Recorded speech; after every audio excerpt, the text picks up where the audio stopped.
हैदराबाद में असम के युवक की करुण मौत, शोक संतप्त मार्गरेटा का इंथेम नागा पठार। राज्य से बाहर नौकरी की तलाश में गए असम के एक युवक की हैदराबाद में रहस्यमय परिस्थितियों में मौत हो गई है। मृतक की पहचान मुकेश सोनोवाल के रूप में हुई है, जो मार्गरेटा के पेंगरी थाना अंतर्गत इंथेम नागा पठार का रहने वाला था। मंगलवार को हैदराबाद में एक निर्माणाधीन इमारत की ऊपरी मंजिली से गिरकर मुकेश की मौत हो गई। मात्र एक महीने पहले ही बेहतर भविष्य बनाने के लिए वह घर से बाहर गया था। घर का इकलौता कमाने वाला सदस्य होने के बाद परिवार पर गमों का पहाड़ टूट पड़ा। मुकेश अपनी पत्नी, एक छोटे पुत्र और एक बेटी को छोड़कर चला गया। दरिद्र परिवार अब मुकेश का शव अंतिम बार घर लाने के लिए सरकार और प्रशासन से तुरंत मदद की गुहार लगा। स्थानीय पेंगरी बोर्ड डुमसवा क्षेत्र छात्र संघ ने भी शव वापस लाने और परिवार को उचित मुआवजा देने की मांग की है। परिवार की दर्द भरी अपील, सरकार हमारी मदद करे, कम से कम शव तो घर आ जाए।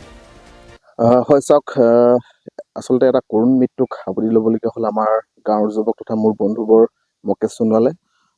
নিশ্চিতভাৱে আপোনালোকে আহি পেলাই ইয়াত দেখিছে যে তেওঁলোকৰ ঘৰৰ অৱস্থা গোটেইখিনি আপোনালোকে দেখিছে। আৰু আচলতে আমি চৰকাৰ ঘৰলৈ আমি আহ্বান জনাব বিচাৰিছোঁ যে তেওঁৰ নশ্বৰ দেহটো আৰু এই দেহটো যাতে আমাৰ পৰিয়ালবৰ্গক তেওঁলোকে আনি দিয়াৰ ব্যৱস্থা যাতে গ্ৰহণ কৰে। আৰু লগে লগে এটা কথা ক'ব লাগিব যে তেওঁলোকৰ পৰিয়ালটোক যাতে অকণমান সকাহ প্ৰদান কৰিবৰ বাবে বিভাগীয় কৰ্তৃপক্ষ গোটেইখিনি ব্যৱস্থাপনা গ্ৰহণ কৰিবৰ কাৰণে আমি আমাৰ ফালৰ পৰা দাবী উত্থাপন কৰিছোঁ। আৰু ইয়াৰ লগে লগে এটা কথা ক'ব লাগিব, আপোনালোকে ইতিমধ্যে সকলোৱে জানে যে আচলতে আমাৰ এনেকুৱা ধৰণৰ গাঁও অঞ্চলবিলাকত নিবনুৱা সংখ্যা যথেষ্ট সংখ্যক বেছি।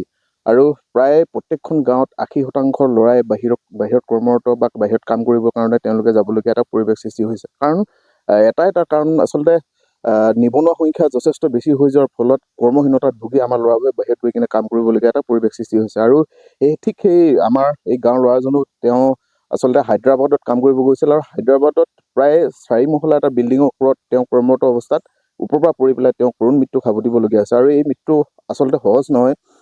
গতিকেলৈ আমি চৰকাৰ ঘৰলৈ আহ্বান জনাব বিচাৰিছোঁ, আপোনালোকে বিভিন্ন ধৰণৰ আঁচনি দিয়াৰ লগতে গাঁও অঞ্চলবিলাকত আপোনালোকে ক্ষুদ্ৰ ক্ষুদ্ৰ উদ্যোগ নিৰ্মাণ কৰাত আপোনালোকে ব্যৱস্থাপনা গ্ৰহণ কৰক। কাৰণ ল'ৰা ছোৱালীবোৰ যদি আমাৰ গাঁৱতে যদি কাম কৰি থাকে, তেতিয়াহ'লে আমাৰ ল'ৰা ছোৱালীবোৰ সুৰক্ষিত হৈ থাকিব, বাহিৰত গৈ কিনে তেওঁলোকে কাম কৰিবলগীয়া এটা পৰিৱেশ সৃষ্টি নহয়। গতিকেলৈ চৰকাৰ ঘৰলৈ আহ্বান জনাইছোঁ, আপোনালোকে অন্ততঃ গাঁও অঞ্চলবিলাকত এনেকুৱা ধৰণৰ অঞ্চলবিলাকত ক্ষুদ্ৰ ক্ষুদ্ৰ উদ্যোগ ব্যৱস্থাপনা লৈ পেলাই ক্ষুদ্ৰ ক্ষুদ্ৰ উদ্যোগ নিৰ্মাণ কৰি পেলাই আমাৰ ল'ৰাবোৰ যাতে আমাৰ নিজৰ ঘৰতে যাতে থাকিবলগীয়া এটা পৰিৱেশ আপোনালোকে তৈয়াৰ কৰিবলৈ কাৰণে আমি আহ্বান জনাইছোঁ। আৰু পুনৰবাৰ আহ্বান জনাইছোঁ যে তেওঁলোকৰ ঘৰখনলৈ আপোনালোকে নশ্বৰ দেহটো আনি দিয়া আপোনালোকে এটা ব্যৱস্থাপনা গ্ৰহণ কৰক, আৰু তেওঁলোকৰ পৰিয়ালটোক যাতে এটা উচিত ক্ষতিপূৰণ প্ৰদান কৰিবৰ কাৰণে আপোনালোকলৈ আহ্বান জনাইছোঁ। কাৰণ তেওঁলোকৰ দুটিকৈ সন্তান আছে, সন্তানকেইটি একেবাৰে আচলতে বাল্য